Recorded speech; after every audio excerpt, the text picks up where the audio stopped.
Africa is not the story they told us, it's the story we forgot to tell ourselves. Masterminds presents Untold Africa, where we rediscover the brilliance buried beneath the sands of time.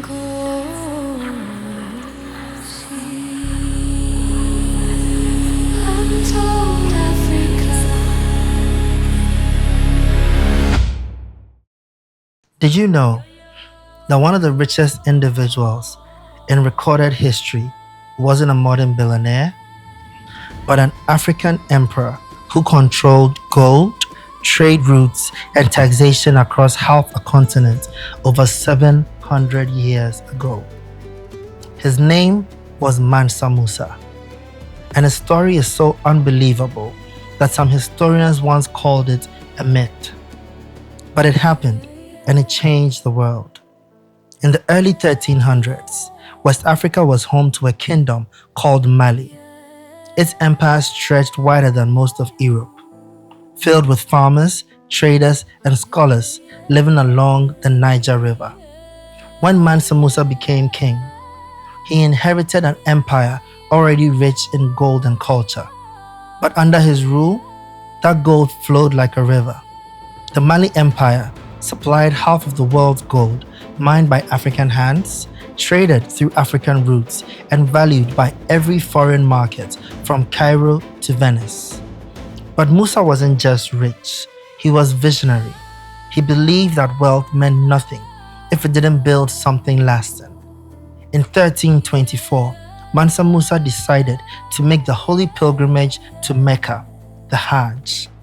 It was supposed to be a spiritual journey. Instead, it became a spectacle that the world had never seen. He didn't travel alone. He marched with a caravan of tens of thousands, soldiers, servants, officials, and musicians. 100 camels, each carrying over 100 kilograms of pure gold. Imagine that, a trail of gold stretching across the Sahara Desert. When he passed through Cairo, he was so generous that he crashed the Egyptian economy. Gold became so common that its value dropped for years. For the first time, Europe and the Middle East looked south and realized something they had ignored. Africa was wealthy, organized, and powerful. After his pilgrimage, Musa returned home different. He had seen the grandeur of Islamic architecture and the value of knowledge. So he decided to turn his gold into something that would outlive him. He invited architects, scholars, and artists from across the Muslim world to Mali. Together, they built mosques, libraries, and schools, most famously, the Great Mosque of Timbuktu, which still stands today. Mansa Musa made education and faith the pillars of his empire. He proved that a king's greatest treasure wasn't his gold, but his legacy. Word of his journey spread so far that the cartographers in Europe had to redraw their maps. On the Catalan Atlas of 1375, one of the most important maps of the Middle Ages, they painted an African king on a golden throne, holding a golden scepter and a golden ball. That king was Mansa Musa. For the first time, Africa was not a blank space on an European map. It was a kingdom of power, wealth, and culture sitting at the center of the world. Some say Mansa Musa was too rich to be real. But the truth is, his riches weren't just measured in gold.